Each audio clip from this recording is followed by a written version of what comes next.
नमस्कार दोस्तों, sunrise academy के ऑफिशियल यूट्यूब चैनल पर आप सभी का हार्दिक स्वागत है। पिछले वीडियो में अपन ने डिस्कस किया था परीक्षा पर आधारित प्रश्न जो एग्जाम में पूछे गए हैं। आज के वीडियो में अपन स्टार्ट कर रहे हैं चुनाव पर आधारित प्रश्न। तो देखिए चुनाव वाले प्रश्न किस प्रकार से एग्जाम में पूछे जाते हैं, इसका क्या कॉन्सेप्ट है, सभी अपन आज के वीडियो में देखने वाले हैं। तो सबसे पहला प्रश्न देखते हैं, किसी चुनाव में 60% मतदान जीतने वाले को मिला और वह 2000 मतों से जीत गया, कुल मतदान कितना हुआ। और सबसे पहले आप यहाँ पर ध्यान दीजिए कि चुनाव जब हो रहा है तो यहाँ पर अपन दो मतदान की बात कर रहे हैं, ठीक है, दो उम्मीदवार की बात कर रहे हैं, ठीक है, दो उम्मीदवार की बात कर रहे हैं। अब देखिए मतदान अपने आप में कितना परसेंट होगा, 100% होगा। तो एक आपका उम्मीदवार है जो जीत जाएगा और एक जो है आपका वो क्या हो जाएगा, हार जाएगा। दो उम्मीदवार है, दोनों में से एक जीतेगा और एक हारेगा। टोटल अपने आप में कितना परसेंट है, 100% है। तो देखिए 60% मतदान किसको मिला, जीतने वाले को। 60% मतदान किसको मिला, जीतने वाले को।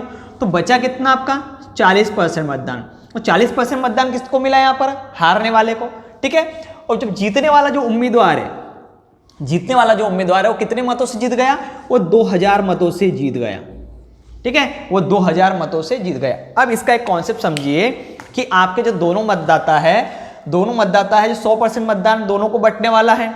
अब देखिए इसको 40% मिला तो इसको भी तो 40% मिला होगा, मतलब 40% तक दोनों इक्वल में हो गए। मतलब दोनों के जो मतदान की संख्या है, जो वोटों की संख्या है 40% तक दोनों की बराबर हो गई। परंतु जीतने वाले को कितना परसेंट एक्स्ट्रा मिला, जीतने वाले को यहाँ से 20% एक्स्ट्रा मिला। मतलब ये जो जीतने वाला बंदा है वो कितने परसेंट मतदान से जीत गया, वो 20% मतदान से जीत गया। कितने परसेंट मतदान से जीत गया, 20% मतदान। मतलब कि उसका जो 20% है, उसका जो 20% है वो 2000 वोटों के बराबर है। जो 20% है 2000 वोटों के बराबर है, क्योंकि ऊपर के 20% मतलब 2000 के बराबर।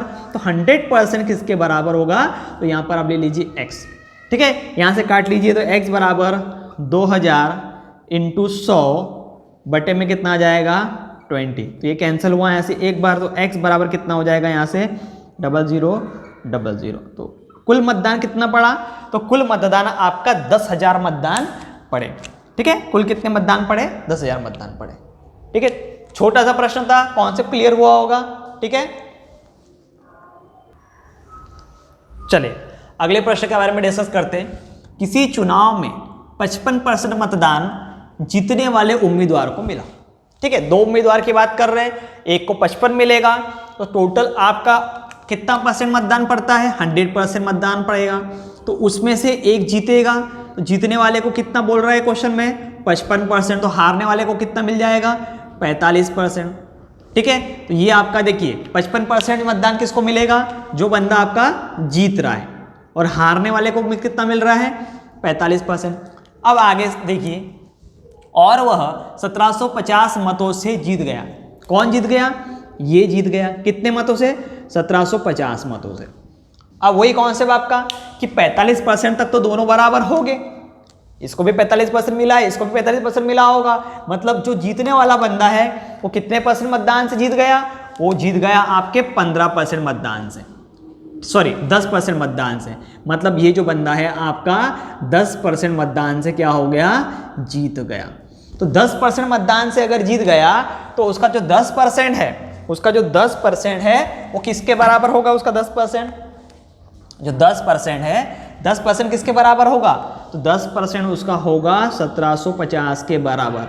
10% किसके बराबर होगा, 1750 के बराबर। तो 100% किसके बराबर होगा, x के बराबर, ठीक है। यहां से इसको सॉल्व कर लीजिए, तो क्या होगा सॉल्यूशन, 1750 × 100 बटे में 10। तो यहां से 0 से 0 कैंसिल हो जाएगा, तो आंसर कितना हो जाएगा, 17,500।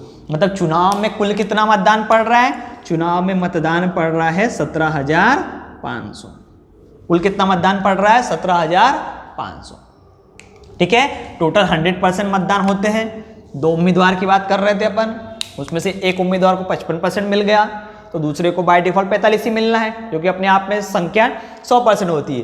फिर एक जीत जाएगा, एक हार जाएगा, ठीक है। अब देखिए जीतने वाला 10% मतदान से जीता हुआ है, तो उसे कितने मतदान प्राप्त हुआ यहाँ पर 1750 वोट प्राप्त हुए। तो 10% 1750 के बराबर, तो 100% x के बराबर। ठीक है,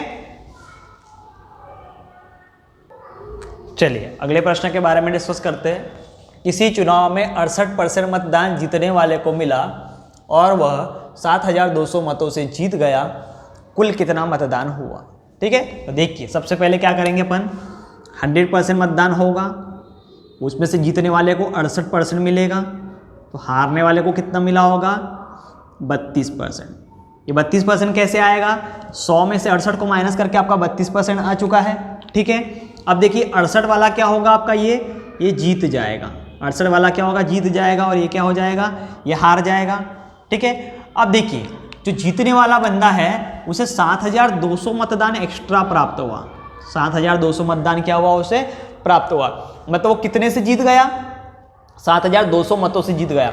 अगर परसेंट की बात करते हैं तो देखिए ये इससे कितना परसेंट अधिक दिख रहा है आपको, तो ये इससे 36% अधिक दिख रहा है।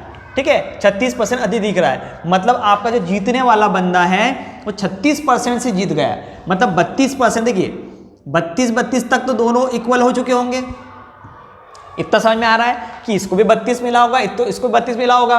उस समय जो उम्मीदवार है दोनों की काउंटिंग बराबर हो गई होगी, मतलब कोई जीत और हार डिफाइन हो रही है क्या, नहीं हो रही है। परंतु जैसे ही इसको 36% एक्स्ट्रा मिले तो ये हो गया 68%, तो ये जीत जाएगा, और ये तो 32 पर ही रुक गया रहा है आपका। तो मतलब आपका जो ये 7200 मतदान है वो किसके बराबर में है, 36% के बराबर में। तो देखिए 36% बराबर आपका 7200 मतदान, तो 100% बराबर x। ठीक है, इतना समझ में आया सभी को। अब देखिए इसको अपन यहाँ के यहाँ पर भी काट सकते हैं, 36 से कम 36, 36 दूनी 72। ठीक है, डायरेक्ट उड़ा दिया मैंने यहाँ से, 36 से कम 36, 36 दूनी 72, और 100 का गुणा इसके अंदर कर दीजिए, तो x बराबर कितना हो जाएगा आपका 2, 1 2 और 1 2, मतलब आपका जो मतदान है वो कितना पड़ रहा है, टोटल मतदान पड़ा 20,000। टोटल मतदान कितना पड़ रहा है, 20,000। ठीक है, तो हार और जीत वाला प्रश्न इस प्रकार से पूछा जाता है, बिल्कुल शॉर्ट ट्रिक से किया अपन ने, आप इसको ऊपर देखकर ही सॉल्व कर सकते थे। ठीक है, समझ में आया सभी को। देखिए अब इस प्रश्न के अंदर वैध और अवैध वाले कॉन्सेप्ट क्लियर हो करना अपने को। तो सबसे पहले समझ लीजिए वैध होता क्या है और एक होता है अवैध। ठीक है, देखिए वैध और अवैध का मतलब क्या होता है। अब वैध मतलब जो मान्य है, अगर आपके चुनाव के अंदर 100% मतदान है, ठीक है, 100% में से 70% मतदान जो है आपके वैध हो गए और 30% मतदान जो है आपके अवैध हो गए। तो अवैध का मतलब क्या होगा, लोगों ने मतदान तो डाला, लोगों ने मतदान डाला, पर वो मतदान जो है आपका हार और जीत के अंदर काउंट नहीं हो रहा है, मतलब उन लोगों ने नोटा का बटन दबा दिया। ठीक है, उन लोगों ने क्या करा, नोटा का बटन दबा दिया। अगर नोटा का बटन दबाया 30% लोगों ने, तो जो नोटा वाले लोग हैं उनका जो मतदान है वो हार और जीत के अंदर डिफाइन होगा क्या, नहीं होगा, वो हार और जीत के अंदर नहीं होगा। तो केवल और केवल वैध मतदान कितने होंगे, 70% होंगे। तो वैध और अवैध आपको समझ में आ गया है। अब देखिए क्या हुआ है, दो उम्मीदवार के बीच हुए चुनाव में एक को वैध मतों का 55% मिला, 20% मतदान अवैध घोषित हो गए और कुल मतदान 7,500 थे। सबसे पहले कुल मतदान कितने पड़े आपके, 7,500। देखिए 7,500 जो मतदान है आपके उसमें वैध भी है और अवैध भी है। यदि मैं इसमें से 20% मतदान निकाल दूं, ठीक है, यदि मैं इसमें से 20% मतदान निकाल दूं, तो देखिए इधर निकालते हैं, 7,500 का 20% 1,500 हो जाएगा, 7,500 का 20% कितना हो जाएगा आपका, 1,500 हो जाएगा ये। ठीक है, तो 1,500 मतदान क्या हो गए आपके, अवैध हो गए। 1,500 मतदान क्या हो गए, अवैध हो गए, मतलब ये मतदान आपके हार और जीत के अंदर इंटरफेयर नहीं करते हैं। तो 1,500 अगर गए तो कुल कितने मतदान बच रहे अपने पास अभी, 6,000 मतदान वैध बचे। ठीक है, ये वैध मतदान बचे और ये अवैध, ये तो खत्म ही हो गए, अवैध का कोई मतलब ही नहीं रहा। वैध कितने हैं, 6,000। अब जो 6,000 मतदान है इसमें से दो उम्मीदवार बने, एक को 55% मिला जो जीत गया और एक को 45% मिला जो क्या हो गया, हार गया। ठीक है, तो जीतने वाले को कितना मिला, 55%। जीतने वाले को कितना मिल रहा है 55% और हारने वाले को कितना मिल रहा है 45%। अब पूछा क्या है कि जीतने वाले को कितना मत मिला, जीतने वाले को कितना मत मिला, और जीतने वाले को जो मतदान मिला होगा वो तो वैध मतों का ही मत होगा। तो आप क्या करोगे, इस 6000 का 55% निकाल लेंगे। 6000 का कितना परसेंट निकाल लेंगे अपन 55% निकाल लेंगे। तो देखिए 0 से 0 कैंसिल हो जाएगा, 0 से 0 कैंसिल हो जाएगा। 6 पंजे 30 की 0 कितने आ गए 3, 6 पंजे 30 और 3 कितना हो गया 33, ठीक है, और ये 1 0, ठीक है। अब देखिए आपका टोटल 6000 मतदान था, उसमें से जीतने वाले उम्मीदवार को 55% प्राप्त हुआ, मतलब 6000 का 55% कितना हो गया 3300, और हारने वाले को कितना मिलेगा तो 6000 का देखिए कितना हो जाएगा, ये हो जाएगा आपका 2700। समझ में आ रहा है, 5 और 6, ठीक है। मतलब जीतने वाले को आपका मिला है 3300 मतदान और हारने वाले को पूछा तो 2700 मतदान। समझ में आया। आपको क्या दिया था प्रश्न के अंदर, कुल मतदान दिया था। अब कुल मतदान जब दिया है तो उस मतदान में से आपका 20% तो अवैध घोषित हो गया था। अवैध का मतलब क्या होगा, मतदान तो आपके पड़े परंतु लोगों ने नोटा का बटन दबा दिया, जो हार और जीत के अंदर काउंट नहीं होते हैं। वैसे आपके 1500 मतदान क्या हो गए, अलग हो गए। अब आगे चलते, अगर 7500 में से 1500 मतदान आपके खराब हो चुके हैं तो टोटल मतदान कितने बचे 6000। अब 6000 जो मतदान है वो मतदान जो है आपका हार और जीत डिफाइन करता है, मतलब उसके अंदर से एक हारने वाला होगा और एक जीतने वाला होगा।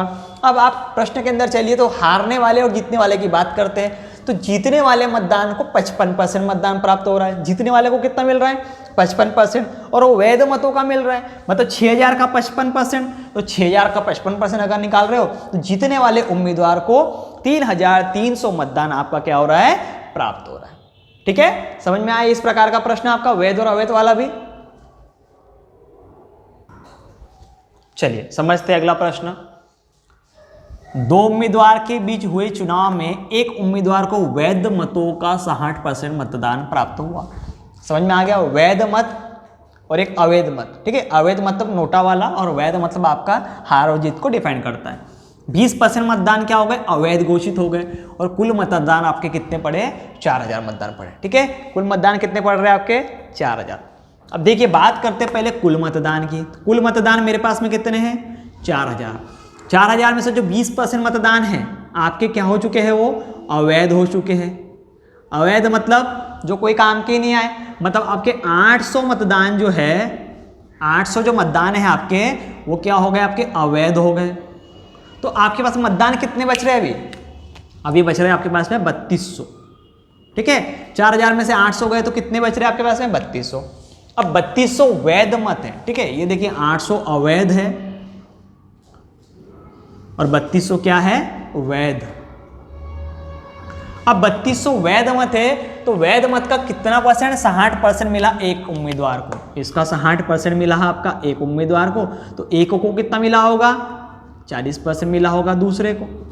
ठीक है, तो पूछ रहा है जीतने वाले को कितना मतदान प्राप्त होगा। तो आप क्या करोगे, 3200 जो वैध मतदान है उसका 60% निकाल लीजिए। देखिए 0 से 0 कैंसिल हो जा रहा है आपका। अब इन दोनों का मल्टीप्लाई कर लीजिए आपस में। 6 दूनी 12, 2 1 6 3 18 और 1 19 और आपका ये कि 0। तो आपके पास में जो मतदान प्राप्त हुआ जीतने वाले को जो मतदान प्राप्त हुआ वो कितना हुआ 1920। मतलब ये 1920 मतदान पाकर क्या हो गया, जीत गया। ठीक है, कॉन्सेप्ट समझ में आ रहा है सभी को। सबसे पहले कुल मतदान में से अपन ने अवैध को हटा दिए, अवैध को हटाने के बाद वैध आ गया, और वैध में से ही एक हारने वाला और एक जीतने वाला है, उसमें से आपके दोनों उम्मीदवार को मतदान बट जाएंगे। तो हारने वाले को और जीतने वाले को 60 और 40 दिया हुआ है। ठीक है, तो यहाँ पर जीतने वाले का पूछा था तो जीतने वाले का अपन निकाल दिया, और हारने वाले का पूछता तो हारने वाले का भी अपन निकाल सकते थे। क्लियर हो रहा है सभी को। ठीक है, देखिए अगला प्रश्न आपका जनसंख्या वाला है। किसी नगर की जनसंख्या 1000 है जिसमें प्रति वर्ष 10% की वृद्धि होती है, 2 वर्ष बाद गांव की जनसंख्या क्या होगी। देखिए हर साल 10% बढ़ रहा है। आप ऐसा नहीं करोगे कि 10% दोनों 20% बढ़ाकर आपने 1000 में बढ़ा दिया। प्रश्न क्या बोल रहा है कि एक गांव की जनसंख्या कितनी है आपकी 1000 है। देखिए वर्तमान में जनसंख्या कितनी है 1000 है। अब इसमें क्या बोल रहा है 10% प्रति वर्ष बढ़ता है, मतलब एक साल आपका 10% बढ़ जाएगा, फिर जो संख्या बढ़ी हुई होगी एक साल बाद उसके अंदर फिर 10% और बढ़ेगा। तो देखिए आप क्या करोगे, पहले साल अपन 10% की वृद्धि कर रहे हैं, तो देखिए जब भी 10% की वृद्धि या कमी की बात करते हैं तो 100 में आप उतना जोड़ दीजिए। अगर 10% की वृद्धि बोला तो 110 हो गया, अगर 20% की वृद्धि बोलता तो यहाँ पर 120 हो जाता, अगर 50% की वृद्धि बोलता तो यहाँ पर कितना हो जाता 150। परंतु अगर कमी बोलता तो यहाँ पर हम माइनस करते 100 में से। अगर 40% की कमी बोलता तो यहाँ पर क्या आ जाता 60 आ जाता, 20% की कमी बोलता तो यहाँ पर 80 आ जाता। कमी और वृद्धि वाला कॉन्सेप्ट समझ में आ गया। तो वृद्धि के लिए आपको यहाँ पर क्या करना रहेगा, जोड़ के करना रहेगा, और कमी के लिए जब भी आएगा तो यहाँ से आप 100 में से माइनस करना रहेगा। ठीक है, नगर की जनसंख्या कितनी 1000 है, पहले साल कितनी वृद्धि हो गई है 10%, और 2 वर्ष बाद गांव की जनसंख्या क्या होगी। अब देखिए यदि प्रतिवर्ष 10% की वृद्धि हो रही है, लगातार वृद्धि अगर हो रही है तो आप क्या करोगे, देखिए ये सॉल्व करने के बाद में पहले साल की जनसंख्या आ चुकी होगी और उसी के अंदर फिर आप 10% की वृद्धि कर रहे हो। अगर ऐसा मैं लिख दूं डबल तो आपका यह क्या हो जाएगा, 2 साल बाद जो जनसंख्या होगी वो हो जाएगी। इससे क्या होगा, आपकी 2 साल बाद की जनसंख्या आ जाएगी। मतलब आपने 1000 जो जनसंख्या है उसमें 10% 2 साल लगातार बढ़ा दिया। इससे आपकी जो जनसंख्या है 2 वर्ष बाद की जनसंख्या आ जाएगी। देखिए 11 का वर्ग कितना होता है 121, तो आपकी जो जनसंख्या होंगी 2 वर्ष बाद वो कितनी हो जाएगी 1210। ठीक है, मतलब प्रतिवर्ष 10% अगर बढ़ रहा था तो इसीलिए अपन ने इसको लाइन से बना दिया। मान लीजिए इसी के अंदर यही प्रश्न है आपका और इसके अंदर थोड़ा सा चेंजेस करते हैं कि किसी गांव की जनसंख्या 1000 है जिसमें पहले साल 10% की वृद्धि, दूसरे साल 10% की कमी, ठीक है, और तीसरे साल 10% की वृद्धि। अब देखिए वृद्धि कमी वृद्धि बोला और 3 साल बाद गांव की जनसंख्या क्या होगी, तो क्या करोगे, कोई दिक्कत नहीं है। सबसे पहले आप क्या करोगे, गांव की जनसंख्या पहले कितनी है 1000, ठीक है। अब देखिए 3 साल बाद पूछा है, 3 साल बाद पूछा है, परंतु हर साल कितनी की वृद्धि हो रही है 10 की वृद्धि, 10 की कमी, फिर 10 की वृद्धि। ठीक है, तो यहां से आप देखिए 10 की वृद्धि हो जाएंगे 110/100। अभी मैंने बोला आपको कि वृद्धि और बढ़ोतरी की बात आए तो 100 में आप जोड़ दोगे। फिर दूसरे साल 10 की कमी हो रही है तो यहाँ क्या हो जाएगा 90/100 हो जाएगा, और फिर 10 की कमी हो रही है तो यहाँ पर फिर 10% की वृद्धि हो जाएगी। क्लियर हो रहा है, इसको सॉल्व कर लेते हैं। देखिए 0 से 0 कैंसिल हो जाएंगे, यहाँ पर 2 0 से, फिर ये 0 से ये 0, ये 0 से ये 0, ये 0 से ये 0, ये 0 से ये 0, क्या हो जाएगा। देखिए 11 और 11 का गुणा कितना हो जाता है 121, इंटू में 9 कर लीजिए गुणा, 9 एकम 9, 9 दूनो 18 की 8, हाथ का 1, 9 का 9 और कितना हो गया 10। मतलब आपकी जो जनसंख्या होंगी 3 साल बाद वो कितनी हो जाएगी 1090। ठीक है, पहले आपकी जनसंख्या 1000 थी, फिर 10% की वृद्धि हुई, 10% की फिर कमी हुई, फिर 10% की वृद्धि हुई। ऐसा करते करते 3 साल बाद जो आपकी जनसंख्या है वो कितनी हो जाएगी 1090। ठीक है, अगर जनसंख्या का प्रश्न आता है, अगर इस प्रकार आपका पूछा जाए तो इस प्रश्न को आप इसी प्रकार करने वाले हो। ठीक है, अब मान लीजिए यही प्रश्न के अंदर डिस्कस करते हैं। देखिए इसी प्रश्न को मैं चेंज कर देता हूं कि वर्तमान में किसी गांव की जनसंख्या 1090 है, जो प्रतिवर्ष 10% की वृद्धि, 10% की कमी, 10% की वृद्धि के हिसाब से आई है। तो आज से 3 साल बाद की जगह क्या हो रहा है पूर्व। आज से 3 साल पूर्व में गांव की जनसंख्या क्या थी। ठीक है, ये 1000 नहीं दिया है आपको, अब वहां पर क्या दिया है 1089 दिया है। मतलब आज की जनसंख्या ये वाली है 1089, जो 3 बार बढ़कर आई हुई है, और पूछा है कि पिछली जनसंख्या क्या थी। तो देखिए ऐसा प्रश्न भी आता है तो कोई दिक्कत नहीं है। यहां क्या करोगे, देखिए मैं इसको रफ कर देता हूं। मेरे पास में वर्तमान में जनसंख्या कितनी है 1089, बराबर जनसंख्या पहले कितनी थी, x थी, पता नहीं ना कितनी थी, x थी। जो कितनी वृद्धि हुई, तो पहले साल 10% की वृद्धि हुई थी, दूसरे साल 10% की कमी हुई थी, और तीसरे साल क्या हुई थी, 10% की वृद्धि हुई थी। तो जब तीनों साल में वृद्धि कमी वृद्धि होने के बाद में जनसंख्या क्या बनकर आई थी आपकी, 1089। ये समझ में आया सभी को, क्वेश्चन चेंज हो चुका है। अब आपको क्या करना, आपने पहले की जनसंख्या में बढ़ाकर अभी की जनसंख्या लेकर आ गए। अब इसको आप सॉल्व कर लीजिए। तो देखिए कैसे सॉल्व होगा, सबसे पहले 0 उड़ा देते हैं, तो 1 2 1 2 1 और 1, ठीक है। अब इसको काट लीजिए, तो देखिए 9 एकम 9, 9 एकम 9, 9 दूनो 18, 9 एकम 9, 11 और 11 का वर्ग कितना होता है, 121, 121 पूरा कट गया। अब नीचे क्या बच रहा है, 1000, तो 1000 आपका आंसर ऐसे भी आ जाएगा, ठीक है। आपका आंसर कितना हो गया,